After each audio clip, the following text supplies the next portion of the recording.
Welcome to 216, a link to the Past Randomizer podcast. I am your host, Fear Agent, back to wrap up season number 5. Took a little bit of a break, went a little bit longer than I had planned. I've been gone for about 4 weeks or so, but I didn't forget about 216. In fact, we've been recording episodes through this break and have been stacking them up. So I have a good run here to end season number 5. And today on the show, we've got VeXtopher. So great conversation with Vex. Good way to come back to finish up this the second half of season number 5. Lots been going on. Rando stuff is happening. I don't really know. Ramon and I are in the top 16 of the co-op tournament. We're going up against Schulzer and Yoshi. We lost game number 1, which we got to choose, which was Cross Keys, which was, of course, our name is Cross Keys Please. So it made sense that we'd choose Cross Keys for that. Schulzer and Yoshi are really good, and we had some unfortunate things happening. So lost game number 1. Game number 2 is an Randomizer, and neither one of us are really Randomizer runners, so could be out here shortly. In fact, by the time this comes out, we might even be eliminated, but we'll see. We'll try to make it to game 3 and give them a good go if we get to co-op AD, but it's a tough matchup. So there's that. What else? I've been playing some Reference Invitational, started 5-0, then dropped 3, and then picked up another win. So I think I'm currently 6-3. I've got to do one more race just to qualify as far as like the amount of races that I've done. But I'll probably try to make my record a little bit better before the end of the season, which isn't until, I think, May. So plenty of time for that. No rush there. I think that's all of the rando stuff. The TARC elections are going to be coming up next month. And we'll announce who's stepping down. Like I could say here, I'm stepping down. I think it's time for new blood. I've done pretty much everything that I can here in the rando scene.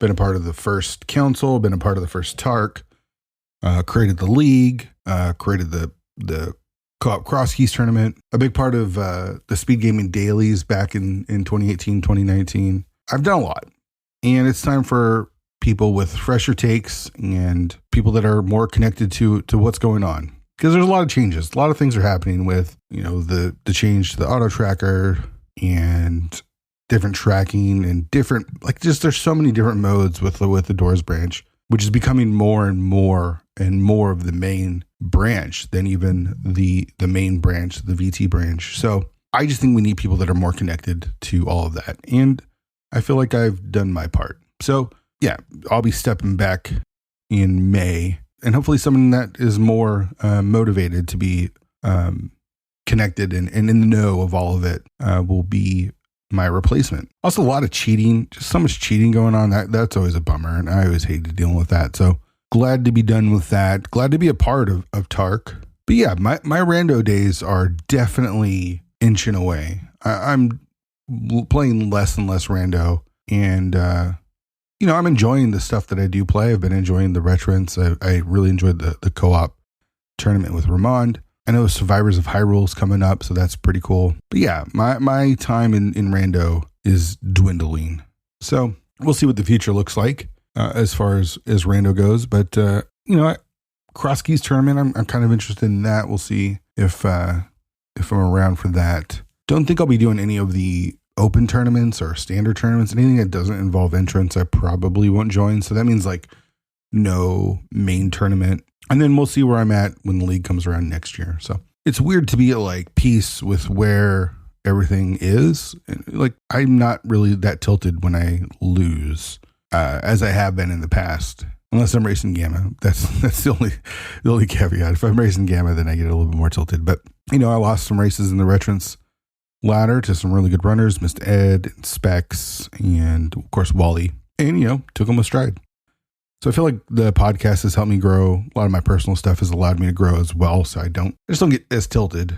I think if I was more invested in it, if I was doing it every day or multiple races a day, I'd have to learn how to manage it a little bit better. But since I do, a race a week, every other 3 days or something, it's not that big of a deal when I do lose, which happens often. So yeah, feel good about that. So yeah, that's all the rando stuff. The big thing that's been going on, and if you listen to the podcast, you'll hear me talk a lot about Baldur's Gate 3. And I finally was able to beat the game solo So no members in my party on honor mode. And it took me, 7, 8, 9 tries. Like there was attempts that didn't last very long. And then there were some attempts like the one previous to this one where I made it to the second last boss. I made it to Orin and I just kind of froze. And I feel like that's happened a couple of different times. When I got to Ketheric, the first time solo, I froze. I totally forgot what I was trying to do and ended up dying. It happened again with Orin, which was really sucky because it was right before the end. But this time I was able to make it all the way through. I played as a ranger, so I had 5 classes in ranger. I'm going to get real nerdy here for a bit about Baldur's Gate 3. So if you want to fast forward through this, that's super fine. You want to get to the interview, but it was a huge accomplishment for myself. I was very happy to do this and to defeat it because I played through honor mode with the regular four people in your party.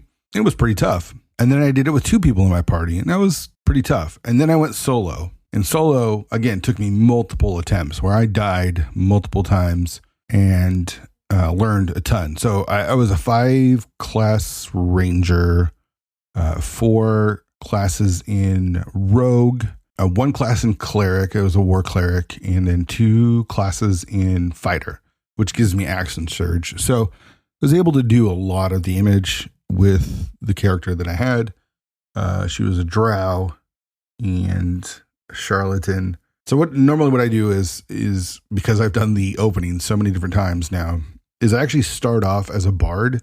Until you hit level 4, you really don't want to fight because you can just get taken out super easy, no matter what class you're in.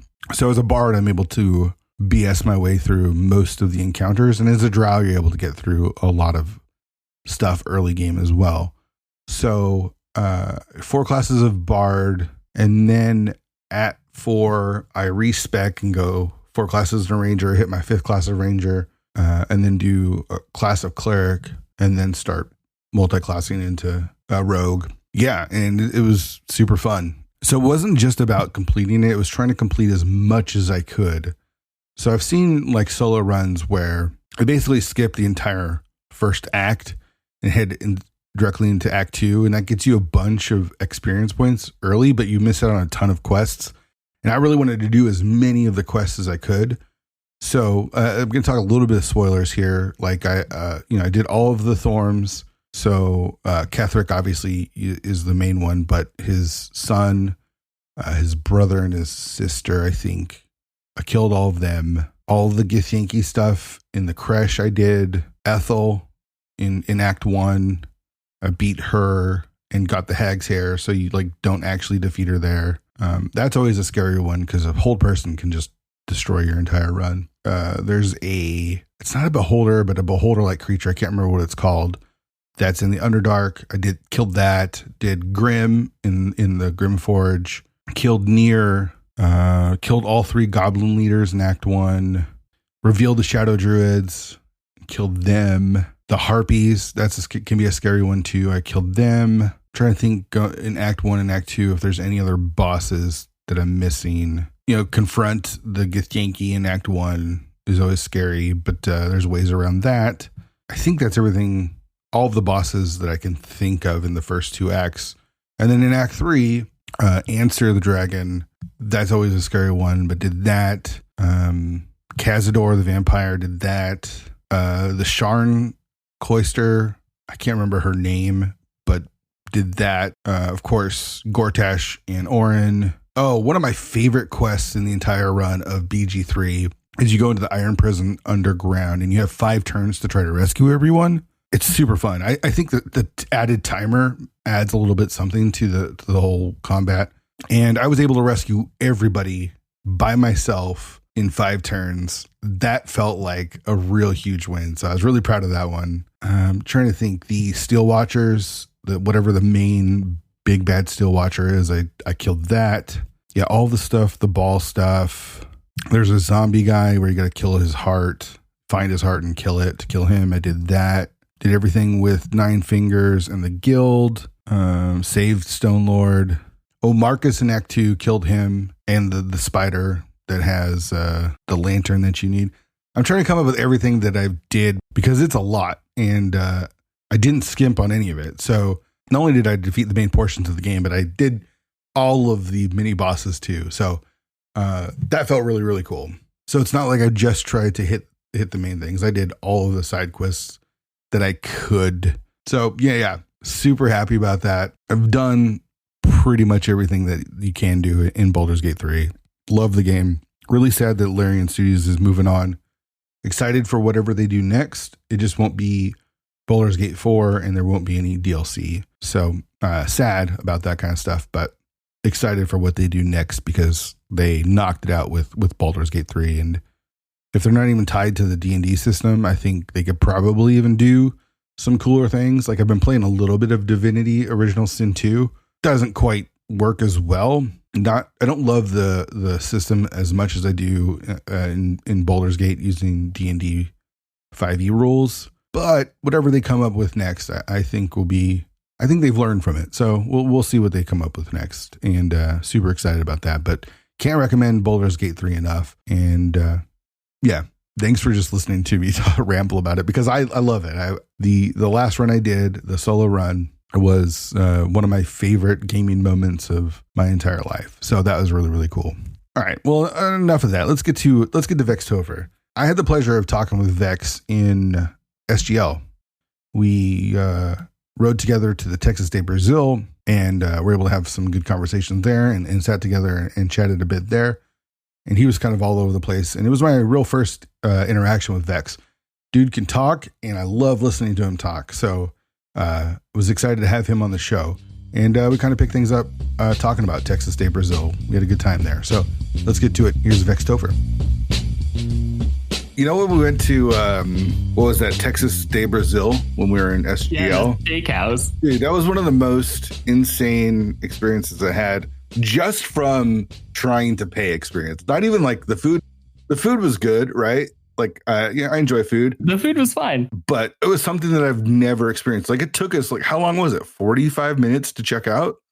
Like, more than that. Like, so we got there with a really big group, right? And there were we had to have 2 tables because there were too many people for one of the reservations. And so, like, we let them go first, like the other group. And then they were like, yeah, it'll just be a minute. And there's like not that many people in there. There were like tons of space in the restaurant at the time. And I just remember standing there. I think we just sat and chilled for like almost an hour waiting for them to seat us to begin with. Right. I think like Trinex and a couple other people, they bought drinks and I think they had 2 drinks apiece before they even started to sit down. Yeah. Yeah. The other table got there a bit earlier than we did. Yeah. Well, they got to sit down faster than we did. Oh yeah, they were like before we even like got our food and sat down, they were like done, and we all got there around the same time. It was not that different.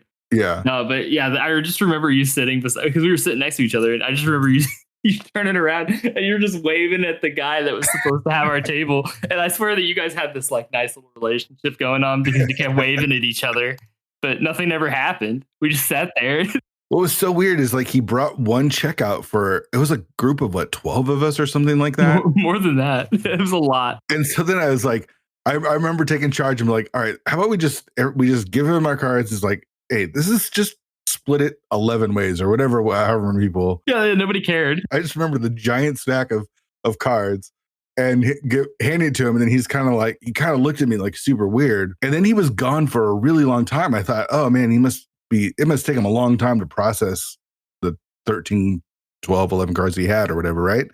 But no, he comes back with separate checks. He didn't even, it took all that time and he didn't even run our cards. It was insane. No, it was crazy. Well, that, and there were even times when it was just like they kind of gave up on bringing food to us. Like that was weird. That was super weird. Yeah. I didn't know why. Everyone still had like the green up too. It was strange, but it was an experience because that was like one of my first times really like interacting with you. We got to chat quite a bit since we were in that prison of a Texas Day Brazil for a while. I think it was just you and I were the only 2 in my car when we drove over. Yeah. So you actually don't live that far from where SGL is held, right? No. Like, so I'm in Cumberland, Maryland, which is like west of the DC area. So it's like 2 hours. It's actually like an hour and 50 minutes, hour 45 minutes away from Herndon, which is, it's about 2 hours from Dulles. Right. Okay. Which it's nice out here because true Appalachia, right? But it's pretty far from an airport for one. And so since I don't have any family in the area and my wife doesn't either, if we need to go visit family or want to go visit family, it's kind of an ordeal because it's a 2-hour drive to the nearest airport and it's either Dulles or Baltimore or Reagan or Pittsburgh, right? Because we live like right in the middle of all three of those, like DC, Pittsburgh, Baltimore. We live smack dab in the middle. And so it's the same distance from all three. It's about 2 hours and 10 minutes or so. And now with the kid, that's 2 hours in the car. Yeah, for sure. Is that where you grew up? Have you always been there? No. I have absolutely no connections to Maryland at all. Other than the fact that I now live there. Yeah. How long have you been there for? So we bought the house right when we moved out here, 2017. So we closed on the house in like the last couple days of December in 2017. Okay. So since 2018. So 6 years, a little over. Work send you out there? Yeah. So I got a job out of school, and then we got out at the Rocket Motor Factory. It's actually in West Virginia, and then I live in Maryland because Western Maryland, West Virginia area, it's kind of like overlap. You grew up in Maryland? Nope, I grew up in Indiana. Oh, okay. So quite the trek then. And I did graduate school stuff in Utah, and I met my wife in Utah, and then we drove out from Utah all the way to Maryland. We stayed in an Airbnb for a month after we moved out there. Because, and actually, this is a ridiculous story because it's December, right? And it's Appalachia, Western Maryland. It's very West Virginia, like National Foresty kind of area. And there's this kind of park, or I guess there's a state park, but this is area called Mount Storm. And there's like a power plant up there. There's a bunch of Airbnbs. It's kind of literally the middle of nowhere. It's really the middle of nowhere. But we had 2 pets at the time, and there was no place. We were closing on the house, right? So we had came out a month earlier to visit and kind of found a house that we liked, and we put an offer in and everything. And we were going through all the paperwork to close on the house, and we knew it wasn't going to get done until the end of December. I couldn't do any, rent for a month because no one would do month-to-month rents. They need a lease. Right. And then anywhere that could only do a month didn't have internet, which I actually can't live for a month without internet. I mean, how could anyone live without a month without internet? And they had to take pets, right? 2 pets. And so we stayed in this cabin at the top of what they call Mount Storm. And if the name is any indication, and believe me, it is like the most windy, steep, super sharp turns everywhere, like going up this hill. And it was about 50 minutes or so. Well, it was about 35 minutes, but really it was 50 because it was December away from where I worked. And so I had like an hour-long commute every morning while I was there. Wow. And it was snowy. I had a 1995 Chevy Lumina that I had since high school. It was not very good in the snow and ice because, again, it's December on the East Coast. Oh, man. So it probably took me an hour and a half to get home some days if it was snowy. And I somehow made it, but one day my wife had to actually come pick me up at Kaiser, West Virginia is kind of the town that's, I guess, closest to there. She had to come pick me up in her truck with all-wheel drive because I was four-wheel drive because I couldn't make it up the hill in the Lumina. So I had to park at a Walmart in Kaiser. That's hilarious. Only once. And then everybody at work was like, "Where are you staying? Mount Storm. Why the heck are you? Why are you in Mount Storm?" It was just a terrible situation because there was no place for me to stay with 2 pets, and my wife could stay there. That was comfortable enough for them to all live. Yeah. Close enough to work for me to drive. And I only needed a month's worth of staying because we were going to have the house closed on. Right. And so it's an interesting experience. My wife loved it. She was like in the middle of nowhere, had the pets, got to go hiking like every day. Yeah. She had a great time, but it was like terrifying driving. One day on the way home, got hit a deer, obviously right before we closed on the house, I hit a deer. Oh no. Well, okay. I don't know if anybody's ever hit deer before or gotten hit by a deer. I like to say I got hit by a deer because really I'm going like 60 down the highway and the deer jumped and like headbutted my driver's side door. Oh my God. I didn't really hit the deer. The deer hit me. I mean, same difference. It still like broke the door on my car and it was a mess. So yeah, that was good. Then we closed on the house and there we go. We've been in the house ever since. So Nice. that was good. 2017, 18, good time to buy a house. Oh, yeah, because we're trying to buy a house now. And it's terrible. So it's safe to say where you're at now is way different than what you grew up with, right? You know, maybe, I don't know, not really. So Cumberland was used to be a canal, like the canal, the big bike trail that goes pretty much from Pittsburgh all the way to DC runs right through the Gap Trail. It runs right through Cumberland. So there's a lot of like outdoor biking trips that come through here and stuff. But it used to be a big industry, like big on industry because of the canal, and the railroad was here, like big railroad stuff. And there was a lot of industry, but like the area, I guess, has kind of slowly, you know, as industry generally has kind of focused on several different places, none of which are Maryland. Now that it kind of has, you know, declined a little bit in population and the good jobs around the area and things like that. And so it really has a small town feel. There's probably 20, 25, 30 something thousand people, maybe 100,000 in the whole like in city little places in the area. Right. And that's like kind of crossed over from West Virginia and Maryland. So it's kind of small, but I grew up in an even smaller town in Indiana. Okay. So I grew up in Indiana, in southern Indiana. So if Indiana's like a boot, the toe of the boot is the county that I was from. It's called Posey County. I grew up in a little town called Poseyville. Wow.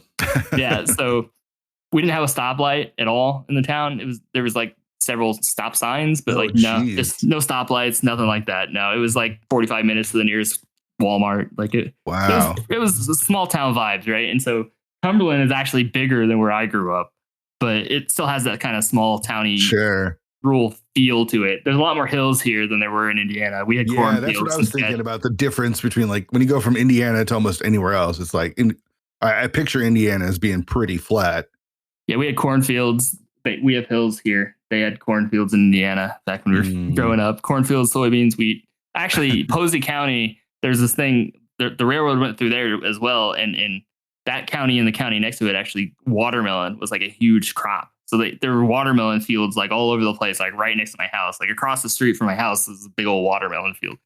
So we always had like fresh watermelon growing up. So my wife likes to say I'm a watermelon purist. Like if it's crappy watermelon, I'm like, this watermelon's crap. Yeah, that's hilarious.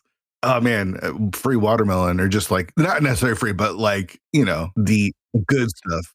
Yeah, my grandpa knows all the farmers because he's been in the area, or had been in the area for, you know, years and years and years. And so he had like free permission to just like walk across the street and grab them from the field directly himself. Yeah, they have all the stands like where they pick them. They have like just kind of, I guess, big carts that they just stack them up, and like you can kind of drive down a street near the house, and a bunch of the farmers would just have some like their extra that they didn't sell off, that just watermelon and cantaloupe and stuff. And so it's like $4 for a watermelon that's probably like, you know, 12 feet long, or 12 feet. It's probably more than a foot, like maybe 2 feet long. Yeah. But yeah, no. And so we had watermelon like all the time, picnics, whatever, cantaloupe, watermelon, all the time. Was your family farming too? No. So my grandpa owned a bunch of farmland, but he rented it out to a guy. Okay. So my whole family lives on the street. The street was like, it's called like Wasmer Road, which is my grandpa's surname. And wow. Like the whole road is a gravel road, like no chip and steel, no asphalt, man. It's gravel road. Yeah, he owned a bunch of farmland, he rented it out.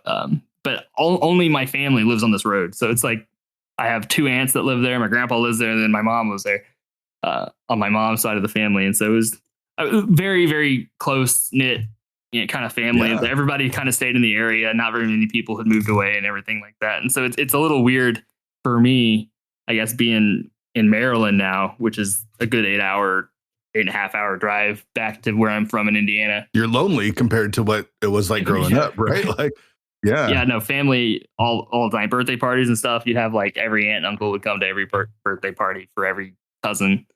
Like, no, it was we had that going, but now I've got no real family in the area. But no, I like it out here. Sure. I would say that the climate's better a little bit. It's less humid out in my wife won't agree with this, but it is much less humid in Western Maryland than it was in Southern Indiana.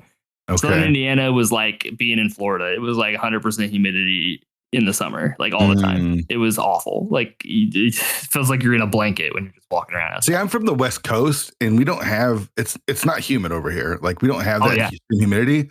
So whenever I go to the East Coast, and it's only been a handful of times, like when I was in Jersey for school, I didn't know how to handle the humidity. It's just like you're like constantly wet.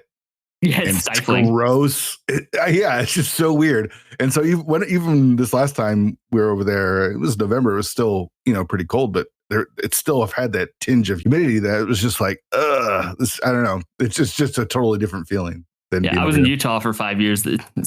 People always say, it's a dry heat, so it's not so bad. But like, it's true. It's so much. It could be 100. It could be 100 degrees in Utah. It feels better than 80 and humid. It does. It's crazy. So what was gaming like when you're growing up in this small little town? Were you playing a lot of video games? That was about all there was to do for me, right? There was sports stuff, band stuff, and games.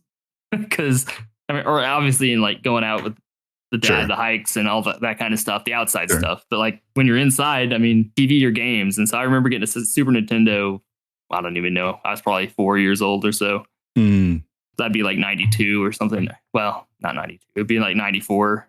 Okay. 93. I don't know, the Super Nintendo was pretty long lived, I guess. Yeah. Both Nintendo and the Super Nintendo, I felt like had a pretty healthy lifespan. Yeah. And so my cousins had like right now, one of the cousins on the street, right? They had a regular Nintendo. We'd go up there for a while. And then one Christmas we got a Super Nintendo. And so we had the Super Nintendo. My cousin had the regular Nintendo. And so that's kind of where gaming started. We would go over there. They'd go or come over to our place and stuff. But yeah, no, that's I did a lot of gaming when I was little. Do you remember what you're playing on the Super Nintendo? Well, so my uncle was actually big. This is a different uncle than the one with the cousins, right? Okay. The other uncle that lived on the street. Right. He as an adult was pretty into games, and so he had a big old Super Nintendo collection, and we'd go over and borrow games, or he'd give us games and stuff, and so we'd play those. But Mega Man X was one of the first ones I remember. We got when we got the Super Nintendo, though, Link to the Past was actually the game that came with the Super Nintendo, right? That was like the one that was packaged together. Oh wow, that's cool. Back when they used to package a game with a console, right? Yeah. But that was there. And my dad's probably he's about 6'5", and he's the consummate outdoorsman, right? So he's an outside kind of person, like no TV, sports, but that's it. Like always has to be doing stuff. But I can remember, and I still remember this, that he played A Link to the Past with my brother and I. My brother's 3 years younger than me, so he was real little. But my dad would try to beat A Link to the Past, which my dad does not play video games ever. Like never. That's the only game in my life that I ever remember him playing. Wow. Is playing A Link to the Past with us. But no, like I remember like my cousins would come babysit us, and we'd play Donkey Kong Country. That was the other thing. We'd play DK 1 and 2 and 3. So we did those with the babysitter. So that was someone who was, of course, my cousin. Of course. I mean, if you have the whole family on the street, then why not? It makes it way easier. Did you have any siblings? Yeah, so just I have one brother. He's about 3 years younger. He is 3 years younger than me. Okay. Yeah, he's a graphic designer now. He works for Arizona State University. Their athletic department. He's a graphic designer. So he's on the other side of the country for me. He lives in Phoenix. Nice. So yeah, did you guys have a good relationship as far as you kicking his ass in video games, or did you? I don't know. What was it like? Yeah, we played a lot of co-op. We played a lot of like when we could find co-op games. Turtles in Time. Yes. Yeah, so, that's probably our favorite game ever. Yeah. I like to play co-op. Sure. We'd switch off. We'd play games. Mega Man X, played a lot of Mega Man X too, just switching off between us. Obviously, Super Mario World thing. Basically, any Super Nintendo game, we probably played it. And we played it together because he was just a little younger than me. I mostly beat him at ping pong. Oh, okay. We had a ping pong table out in the garage. Nice. My favorite braggart story is like, I was older than him. This is the crowning achievement or anything, but I beat him with a whisk broom, like a little hand broom. Okay. Like instead of a ping pong paddle, just to mess with him. That's awesome. Just rub salt in his little face. I love it. So after the Super Nintendo, what came next? Did you guys stick with Nintendo, or did your interest evolve into other stuff? Like what else were you doing You said you played a little bit of sports, right? So I played baseball for a while, and then I realized that I was far too jumpy to play live pitch baseball because like the ball would come at me and I would be like jumpy. Like it just did not work for me. Yeah. But I played basketball up through junior high, and then I played tennis in high school and for a while. But other than that, I kind of dropped all that and joined the marching band and the band. So I played the trumpet. So I did a bunch of band stuff, more so than sports after, for high school. Nice. But yeah, no. So gaming wise, so at one point when the Nintendo 64 came out, like my parents got us that right away. And we did, we played. I played some Nintendo 64, but my brother played significantly more Nintendo 64 than I did.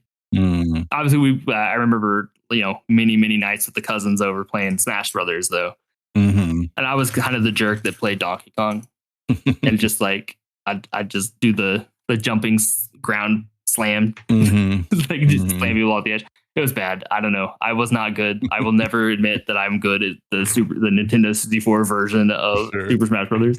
But we had a good time. It was always fun. Why do you think it was that you didn't play as much of it? Was it just you were busy with other things? No, I switched to a PC. So I personally switched over to PC gaming like almost exclusively. So that's I guess pretty early then. Like we're talking like 97-ish.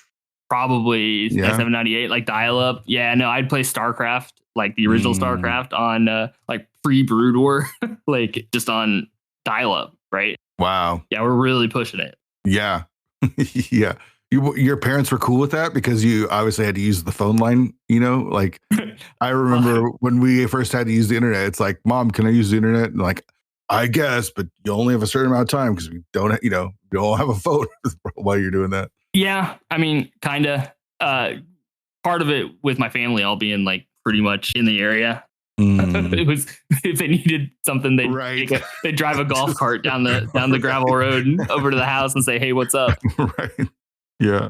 We switched over to a DSL fairly soon. As soon as that started going, it was a DSL connection, which was not a good connection, and it's still actually terrible at home. Like my internet at home is like actually awful. Like it's pretty bad. I mean, it's better than dial up, but not by much. Right? Not by very much. Yeah. Well, plus we're like I said, we're out in the middle of nowhere, right? And so there's no other choice other than satellite internet. Like even the phone, like if you did like AT&T or Verizon or something like that kind of internet, it would not be good because there's it's middle of fields everywhere, right? And there's just no reason for them to expand it out there. And so the DSL, you're supposed to get like 30 megabytes down. I think we got one. That was it. I think they still get they get like 2.5 now or something still back at home. Like they don't get internet. You can't hardly even stream TV. How did you play games back then as games started to expand and require more resource? Well, so the PC was good, but like honestly, 50 megs down for old BattleNet or whatever is not bad. Like it was fine. Like I mean, I played after StarCraft. I mean, obviously there was the Diablo 2 age. I played a bunch of that, and then really, I think we played. I started playing Counter-Strike Source, not 1.6. I played Source when it started coming out, like a lot, and like an embarrassing amount. Sure, I love it. One of my favorites for sure. The internet connection wasn't bad, right? It was. It was. I mean, it wasn't good, right? Now, knowing what I have now, right. But back then, that it was fine. I mean, you could play a game, but you couldn't watch a YouTube video while playing a game. Right. But it wasn't like your ping was so high that you couldn't really play. But all through high school, actually, I guess junior high and into high school, I played a ton of Counter-Strike Source. Did you have a clan? Oh yeah, no. So we played on a set of community servers called Noob Galore. I think that's what it was called. Nice. Played Noob Galore, and they started a competitive team. This is back in the days when they had the Cal League. I remember CAL, right? Yeah, Cal League, man. Stanford Athletic Amateur League. Oh yeah. No, we played Cal. There's a group of us that played that for a while. We played maybe 3 seasons of Cal Open. We got the Cal when they started IM. We got invited to play in IM. So we played IM. Played with a team called Love for a couple of years, and I played with a team called Pound It. That was probably the team we went the most serious with. So this is back before Twitter, right? Mm-hmm. Like now it's a hashtag, right? Right. So everybody sees like a hashtag, right? They're like, oh, it's pound, yeah. It used to be the pound sign because of IRC chat, yeah, right? Or like in the phone. And so all the scrims and things you would set up competitively in Counter-Strike Source they were all through several different IRC channels, right? So we'd set those scrimmages up and we'd play. We were very, very competitive. Like we was the Cal Maine at the time. We're just about to get invited to that before, I guess, I don't even know what year this was, probably 2008 or 9. The Cal League actually sold the domain and everything to some company in the United Arab Emirates, like UAE, and then it just never actually came back, and so it died completely. Wow. Right, and that's before matchmaking and everything, in like Go and things like that. And so, but no, I played, I don't know, 10 years almost of Counter-Strike Source, like a lot of Counter-Strike Source, to the point where like I felt actually skilled. That's awesome. Did you have a specialty? Were you the op guy, or I don't know? I feel like their teams usually had some sort of like specialty for each person to kind of run through. Yeah, I was the op guy. Okay. A lot of the time, but honestly, the op guy also does all the other things. Yeah. Sure. You definitely, when you're at that level, you definitely got to be able to adjust. And yeah, I feel like the op is like the one thing where if you're good with the op, you're pretty good with everything. Because you got to be just really fast. Did you have a favorite map? Oh man, not really. I mean, we played a lot of maps. One of the Cal maps in the day, it used to be what was it? Contra was a fun map. So that was, I don't know if you remember Contra. I do. They renamed all these maps for Go. They actually took all the Cal maps or the CPL maps and things, and they like renamed them and kind of reskinned them and put them into Counter-Strike Go and 2, I guess. Yeah. Like Strike used to be Seasons. I don't know. I can't even remember what the names were anymore, but they used to have different names. Yeah. One of my favorites was Italy. It wasn't the most competitive map, but I always thought that one was pretty cool. Oh, Italy. And Italy, was it Italy or Inferno? Wasn't it called Inferno? There's both. There is an Inferno. Yeah. There's an Italy? Oh man. Yeah. I do like Inferno. Inferno was fun. Inferno was a lot of fun. Yeah. That was a good map. That was also, I felt like that was one of those maps that was played more as a competitive map than it was like a casual one, because of I think it had a little bit more difficulty to it, but it definitely did. Cool. Well, we had so this is back before the real competitive invitational teams and invitational tournaments really started. They were just kind of kicking up esports wise back then. So like I kind of missed out on all that because it was too early. Sure. Almost, right? Because we actually had practiced and we're probably good enough to play in some of those at the time. Those invitational leagues, but which didn't exist, right? It was what was it? There were the Dream Hacks that kind of had started up in the was it MLGs, Major League Gaming. Those tournaments that would start every once in a while. But we got invited to one. Actually, I think it was an MLG, one of those invitational tournaments. I can't even remember, but we were all 16. And so nobody could go. We couldn't get all the people to go. That's hilarious. That's too good. Now, nowadays that would have been fine, right? Sure. Because you could have been like, hey, I've gotten invited. I'm good enough at this thing that I've gotten invited to go to a tournament to like try to gain sponsors or do well or whatever. Right? And that would be, mainstream nowadays. But like back then it was kind of like, what? You have a LAN party? It's all brand new. Yeah. Did you guys ever do LAN parties? That's how I ended up getting my current job. Is I got my job through connections through my Counter-Strike LAN party team. Oh, that's awesome. Yeah, it's pretty nuts. Me and a couple other guys in the Poseyville area in the county, I guess, because there were only 2 high schools in our whole county. We did a couple LAN parties, played some Counter-Strike, did some other stuff, but mostly it was online people for me, for the most part. Yeah. What ended your Counter-Strike career? Are you still playing? Are you playing Counter-Strike 2? God, no. Or that just came out, right? Counter-Strike 2? I think so. Yeah. I don't know. I've heard bad things. I actually have not even played it. I played some Go for a little bit. Enough had changed, I think. And I had stopped for a while I was in school because I didn't really have as much time. And you just kind of drift away from stuff every once in a while. So I hadn't played it in a while. But now when I go back, right, I have like moments of brilliance where like the old muscle memory comes back and I'm just like wrecking people. But like, honestly, I just don't. It's just, I feel like I should be better than I am. and it's frustrating. Does that because I remember how good I used to be, and then you try to do it, and you're just like, man, I'm just slower. Yeah. Like my brain's moving faster because it remembers how to do it, but my muscles are just like, nope, I can't do this anymore. A lot of that muscle memory and just the hours. Just think about how many hours you put in to get that good, right? Yeah. So that's funny. So before Steam started tracking how many hours you put into these games, right? We always did the chats that you would use, right? Xfire. Do you remember Xfire? That was like that was the chat that you'd use to like hit people up to play. Because it was all Ventrilo servers or TeamSpeak back in the day. Yeah. TeamSpeak and Ventrilo, and there were no free versions of those. Like if you wanted to use them, you had to use like somebody had to pay for a server. Yeah, Xfire, but Xfire would track if you were logged on to Xfire while playing a game. It would track the number of hours that you put into the game, right? And I think at one point I had checked my Xfire account, and it was something like 15,000 hours or something like that of Counter-Strike. Like I tell you, like I would come home from school and I would play Counter-Strike until midnight, and I would go to bed. Like it was like every day. It was actually probably not healthy. Your parents didn't care? I had good grades. I did all the extracurriculars, like basically all of them, right? We did all the academic teams. No, that's awesome. They did all sorts of stuff. And so they had no reason to care if everything else was going good, I guess. No, that's awesome. No, that's super cool. So you get older and you go to college, you can't play Counter-Strike as much. Do you still kind of keep up with gaming as Counter-Strike kind of goes away? Or I don't know, what's your relationship with gaming as you get older? So I say in undergrad, when I was my freshman year, we had to stay in the dorm. So I went to Indiana University for undergrad. When I was there, my roommate at the time, because they forced you into a roommate situation because you go into the dorms.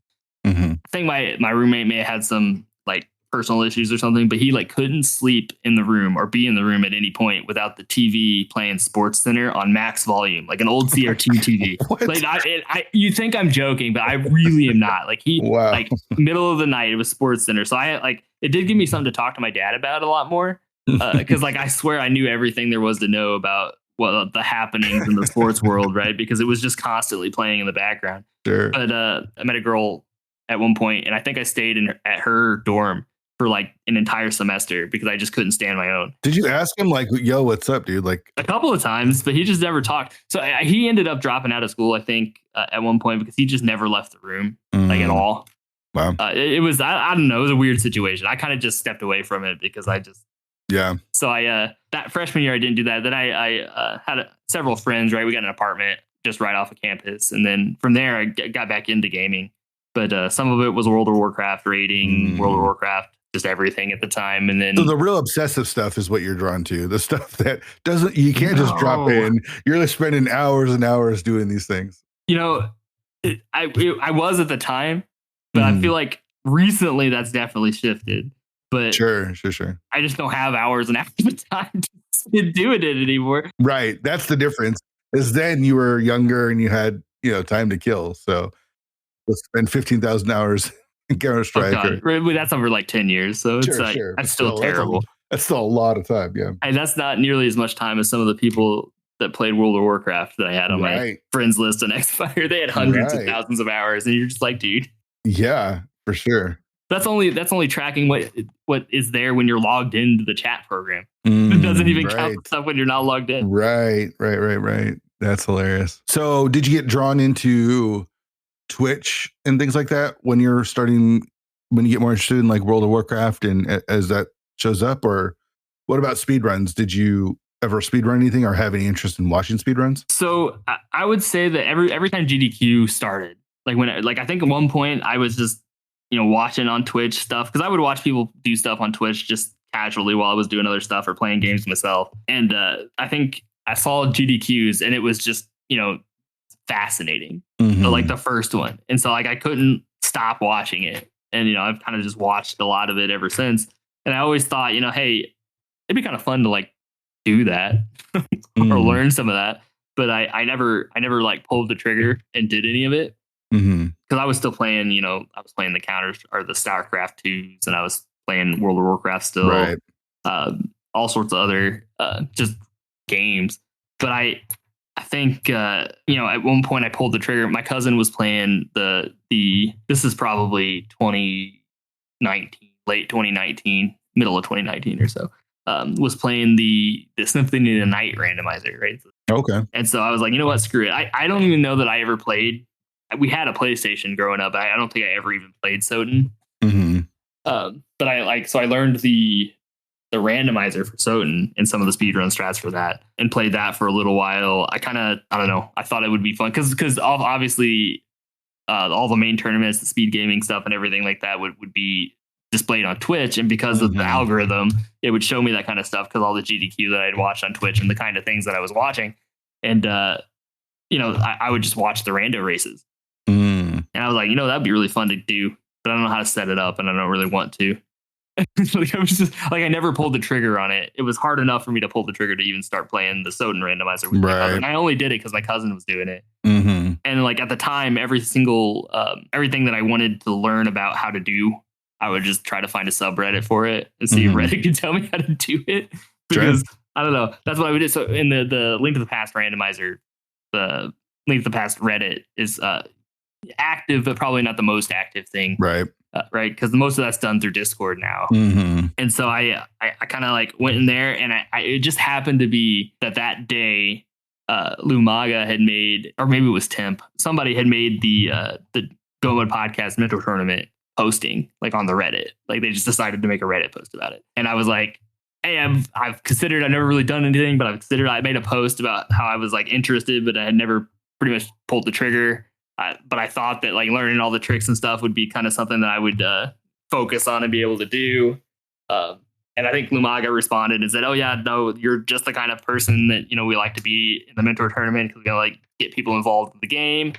And I said, all right, sounds good. So I signed up and I was like, all right, well, I've never even set the randomizer up. I figured all that stuff out. And I was like, all right, well, I've got a week to do the 2 seeds, the qualifier seeds, right? And I had never done a randomizer seed. And so those were my first 2 seeds, were the 2 mentor tournament qualifier seeds. How'd they go? Were you able to finish? Oh, I finished though. Sure. I think the first seed I did was something like 5+ hours. Yeah. And the second one was like 4 hours and a half or something like that. So I mean, these were just open seeds. Sure. So I didn't really know what I was doing. But I mean, did you have a memory? Like, did you replay Link to the Past, or did you have a beforehand? No. Well, I mean, you played Link to the Past as a kid, but did you ever go back and play it at all over the years? Maybe. I think I did probably once or twice because my brother got me in on this thing where we were going to try to beat all the Zelda games like in order, like on an emulator. Sure. And so we played through a bunch of them. He actually went all the way through, but I think I got through Link to the Past. And then I was like, all right, that's enough. I was not a huge Nintendo 64 person. Like, I don't know. There was something about the camera that it just didn't click with me, right? Sure. As a PC gamer, right? It was just so hard for me to like change PC, like a top-down 2D stuff, like Link to the Past. Perfect. It's fine, right? I understand that. When I have to like lock the camera to turn it around and things like that, that really threw me for the 64, especially after all the PC gaming. So I didn't do that, but so I may have played A Link to the Past a couple of times over the years, but nothing serious and no speed runs or anything like that. And so I went in almost completely blind for probably more than a decade of not playing Link to the Past.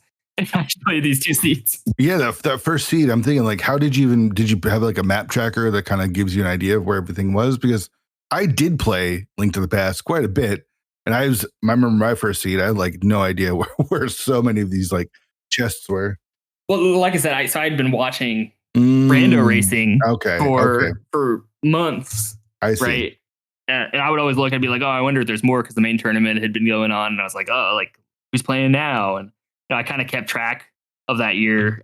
Didn't know the people, obviously, other than that they were playing.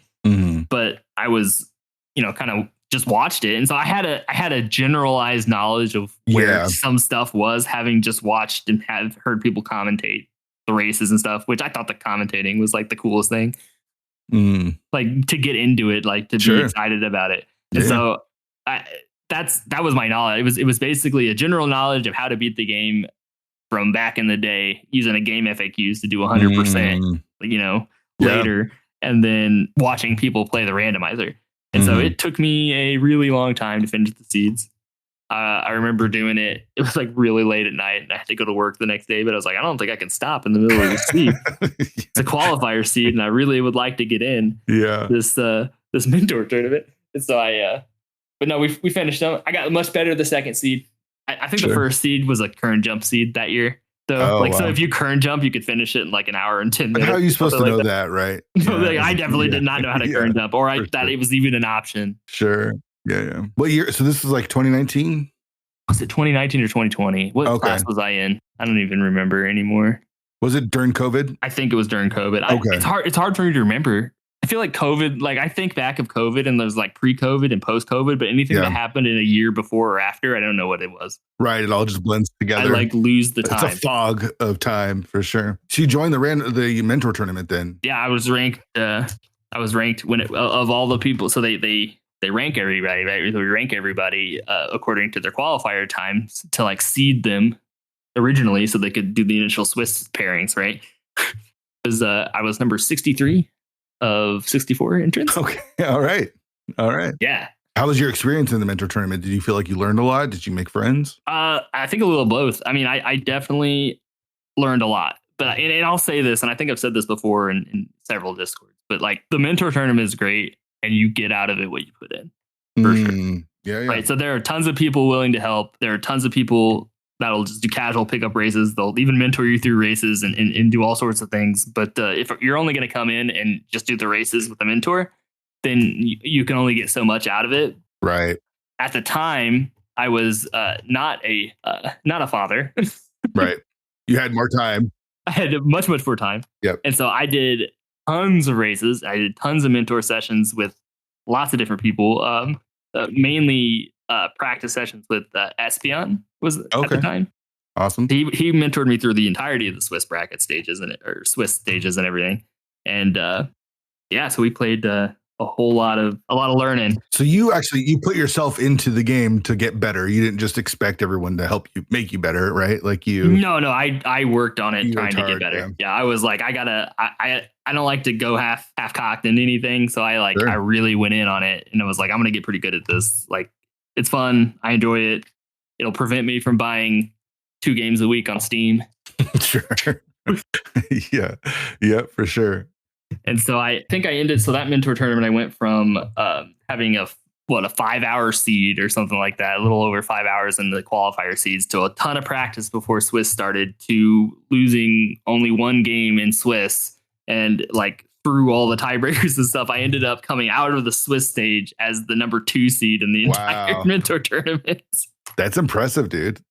That's super impressive. That means you did do the work and it paid off. Yeah. But no, I will highly tout the mentor tournament to. Well, it's important to you, obviously, because it introduced you to the game, introduced you to the community. But now, aren't you part of the leadership of the mentor tournament, or you're like a community manager over at Go Mode? Yeah. No, I was a mod for several years, and they asked me this past year to be help out as a community manager. And so I'm essentially admins, and so I've been doing that a little bit. Lumaga's got his War for Hyrule. That he's been kind of concocting, that we've kind of been working on behind the scenes, but like all power to Umaga, because he's been doing work trying to get that thing kicked off. And it should be really awesome. So looking forward to it. It's a ton of fun. But yeah, shout outs to Umaga for everything that he does behind the scenes, right?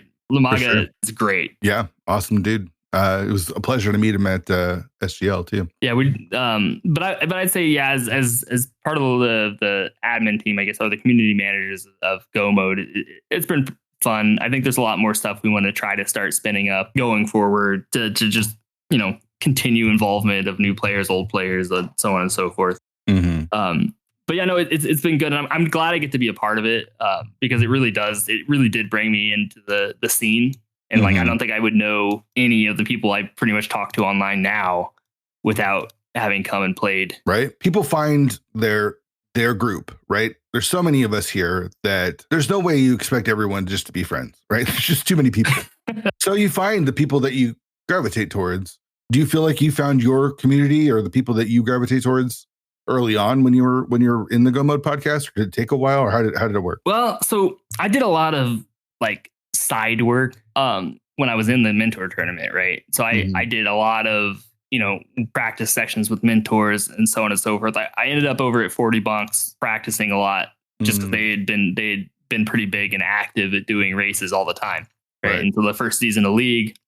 And Mr. Aaron Snurd, I just kind of randomly messaged him like, hey, you want to do league or pilot spoiler? Actually, we started with pilot spoiler. We did pilot spoiler tournament the first year that it was a thing.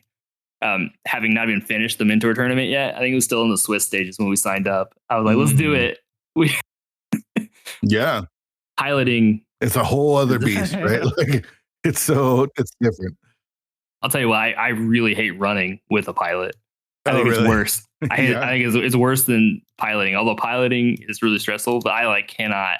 Yeah. Like if I don't know what I'm supposed to be doing next. So I think I would be a good runner with the right pilot, if that makes sense. Sure. Right. But if they're very last second or have to get a whole route together before they tell you anything, I get so uncomfortable. It's bad.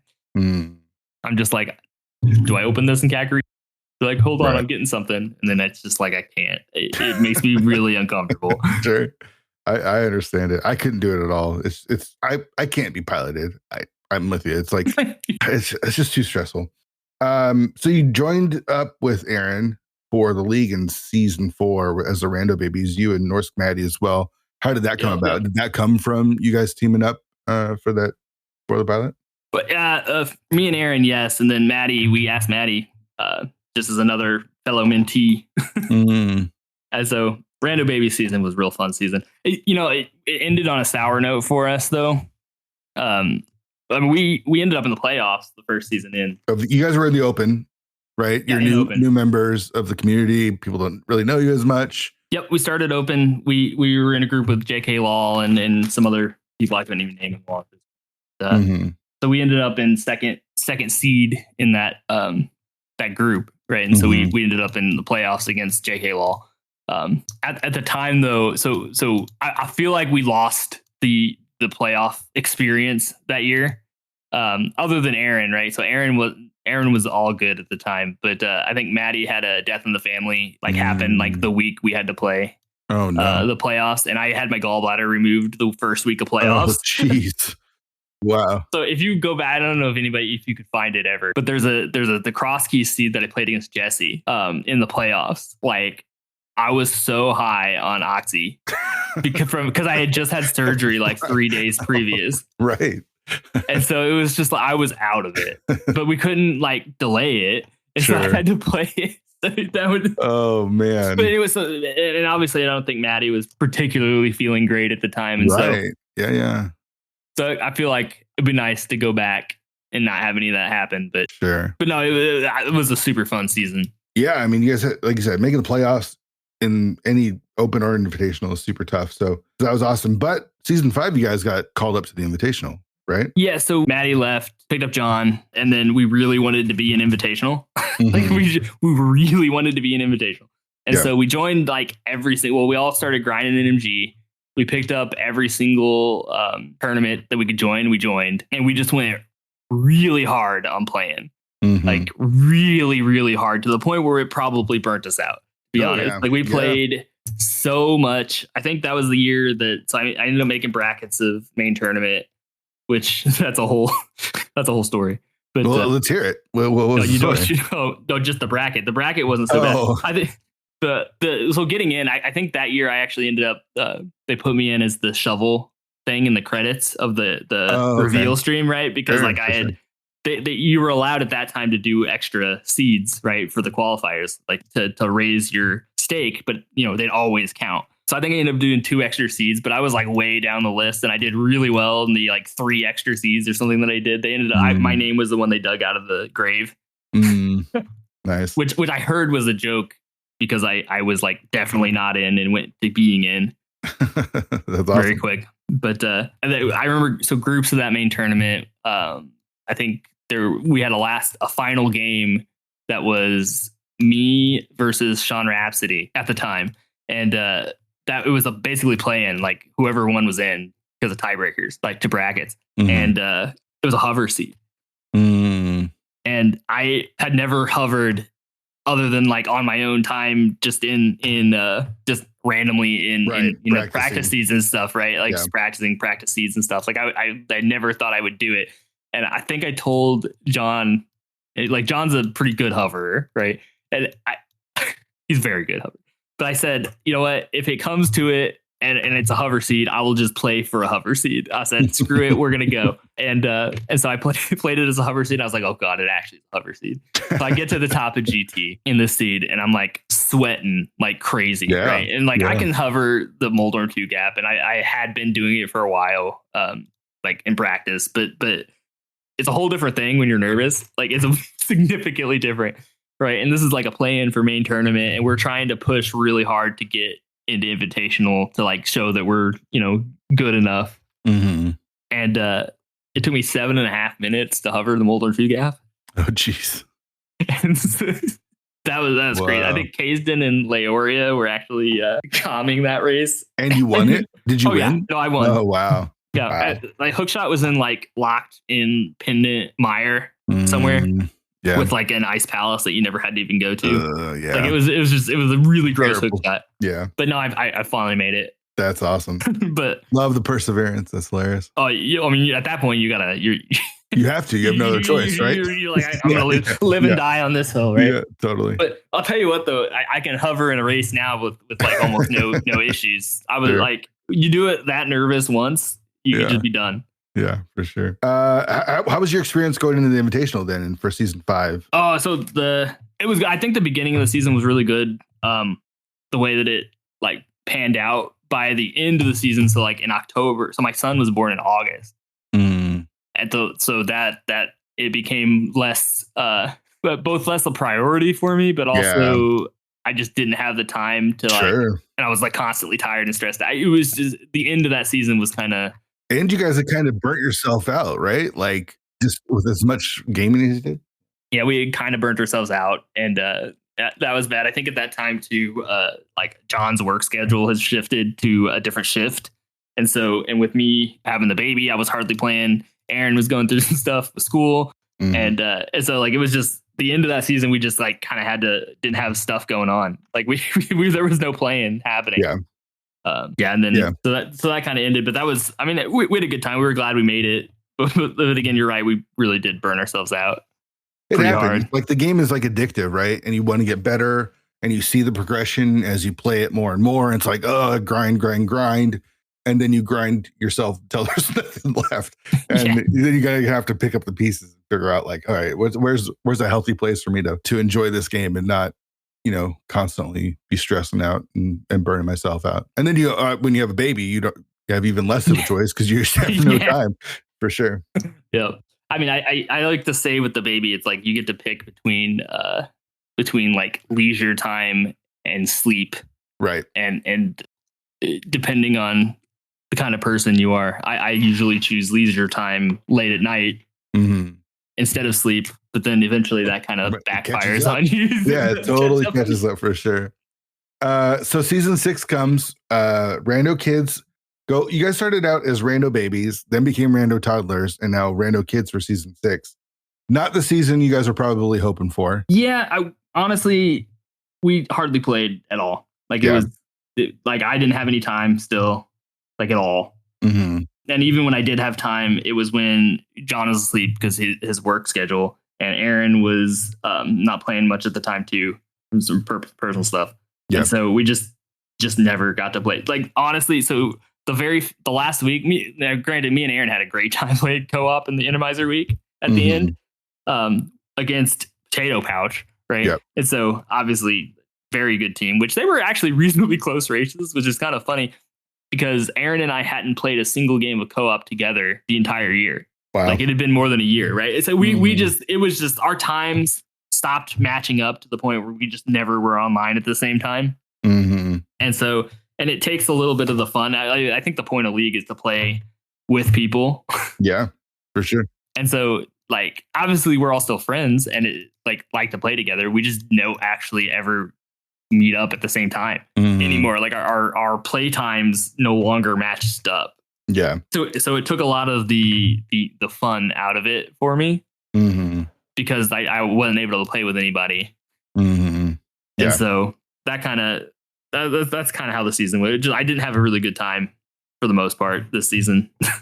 Yeah, because you kind of lost perspective a little bit, right? Like this is not what we really signed up to do, and with the different time zones and different jobs and different kids, it just adds up, right? Like, yeah, for sure. So is this the end of the rando children? Do you think are they? There's going to be a while until season 7. Yeah, 7. Have you talked with John and Aaron about the future, or do you think you're going to be moving on if you do play League again? I don't know. I don't know where John is. I don't want to speak for them, but I think John's done. Yeah, pretty much with anything that's not purely co-op.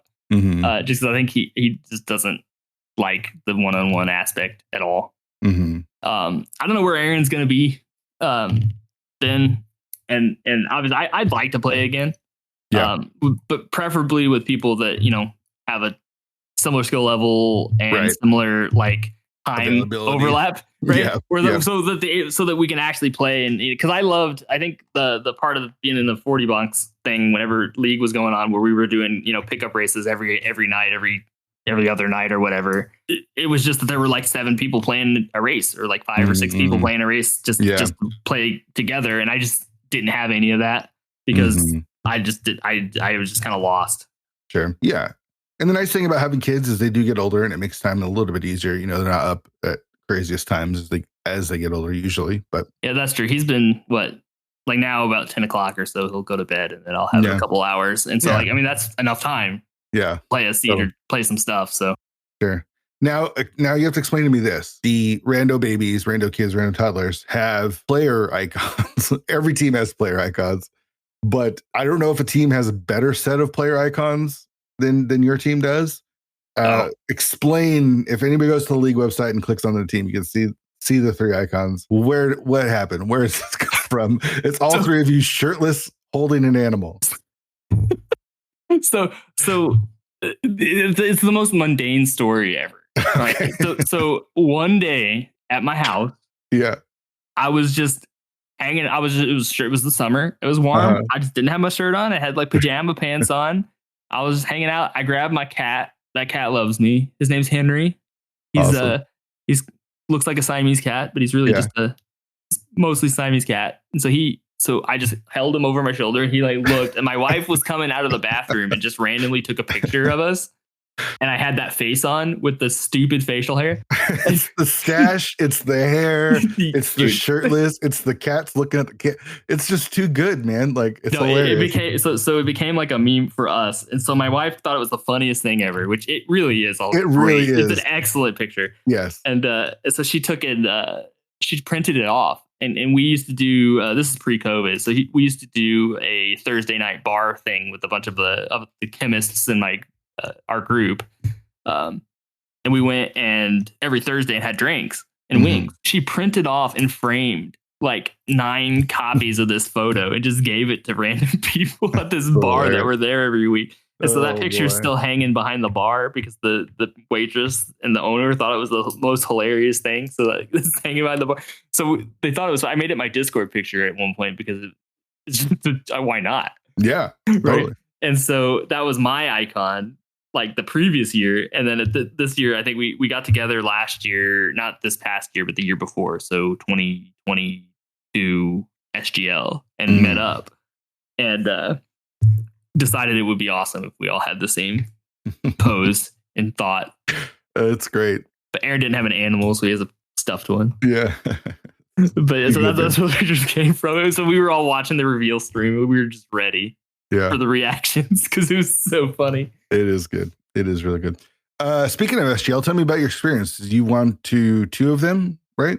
Yeah. Well, the first one was not a great experience. It's because I went in, I stayed with John and Aaron, which that was great.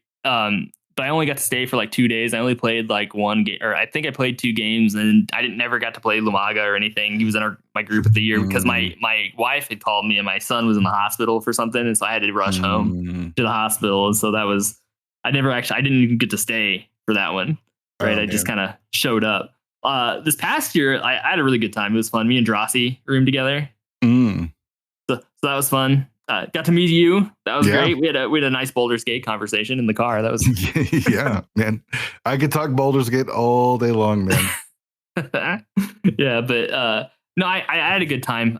We joined the Mega Man X tournament randomly because there weren't very many people. I think Siberian Bull had started it. Somebody else was going to come play him, and then they couldn't come, so there was nobody in the tournament. And so me and Power to Mario just like, hey, we'll learn the speed run, and we learned the speed run and played each other, and then I got to play the Mega Man X finals at SGL. You learned it that weekend, right? Like, yeah, oh yeah, that's crazy. That's bananas.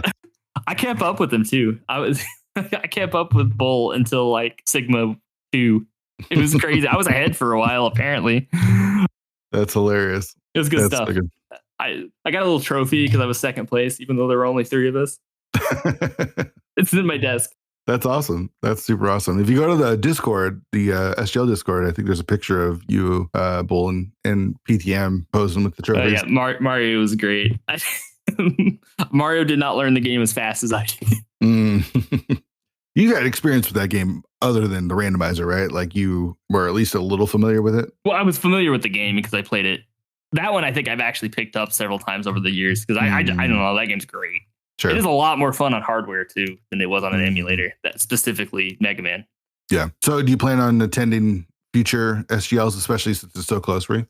Well, I kind of I don't have to decide until like right before because I'm so close. Yeah, that makes it nice. You don't have to spend a ton of money to fly out, all that kind of stuff. So that's pretty good. Yeah, if I had to fly to SGL, I would have to go to Dulles. So that would be kind of pointless. Right. Totally. How do you feel overall about your place in the community? Like we talked about you being a part of the Go Mode like admin team, basically. And, you know, you're such a positive dude. Like the one thing that I gained from meeting you from SGL is just how your energy, you got so much like fun energy to be around. Like I feel like I gain life by being around you. You let off so much like joy and stuff. So how do you feel like your spot is within the community, and how do you feel about Rando overall? Yeah, I'd say I like where I'm at. I play. Me and Flip have been playing a whole bunch recently. I think we were in your cross-keys tournament, which by the way needs to expand next year because I think your reception, I'm sure, was excellent. I appreciate that. People loved it. But yeah, no, I've been playing with them quite a bit.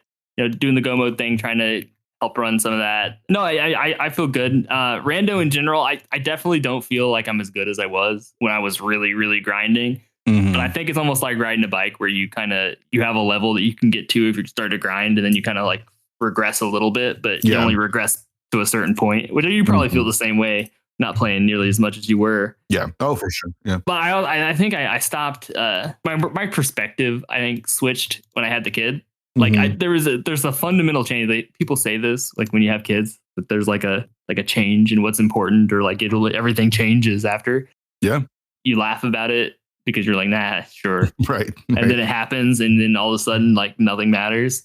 Yeah. Except for right. And so like, I don't know. I can just laugh at a loss nowadays. Sure. Like it is what it is, right? Like I didn't go there. They did go there. Like maybe you made the higher percentage play and they made the lower one and it didn't work out. But like, okay. So, it became less important.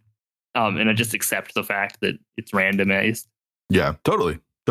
Well, let's jump into the last question then. How do you handle tilt? Do you handle tilt well? And what's your approach, whether it's in the middle of a seed or towards the end of a race that you've lost?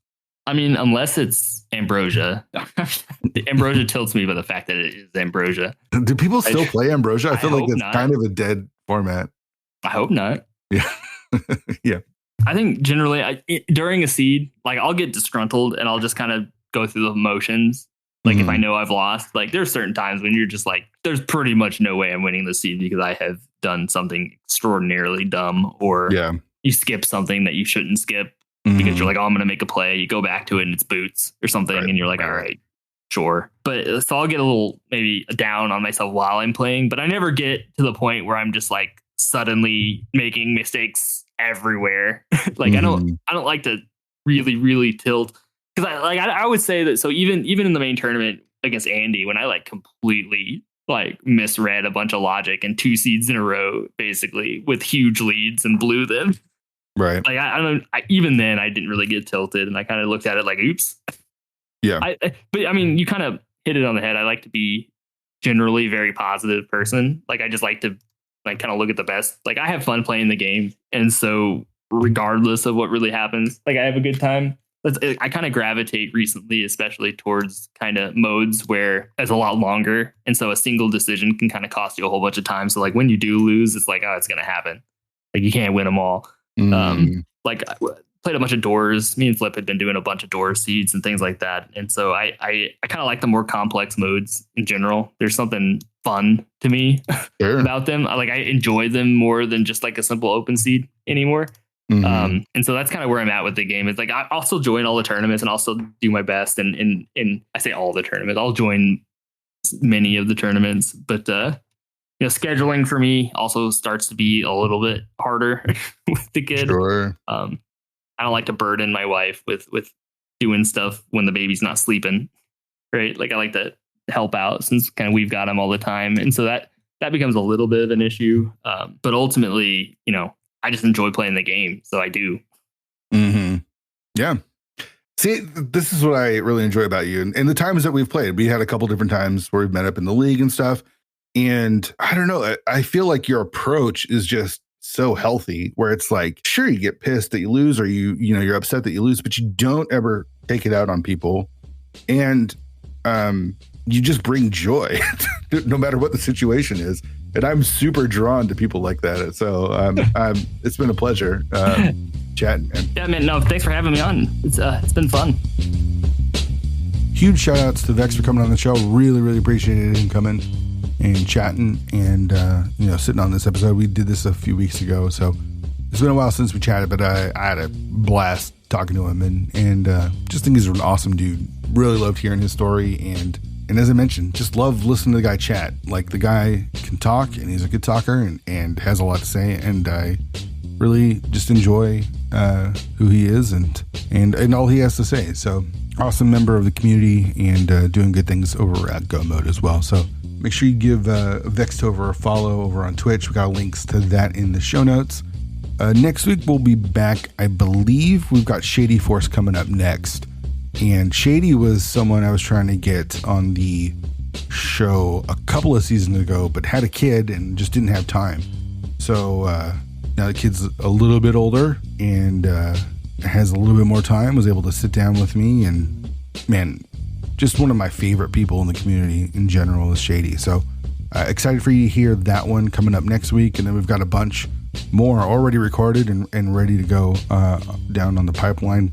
Working on a couple of drafts as well before we finish up season number 5. But really appreciate everyone sticking with the show.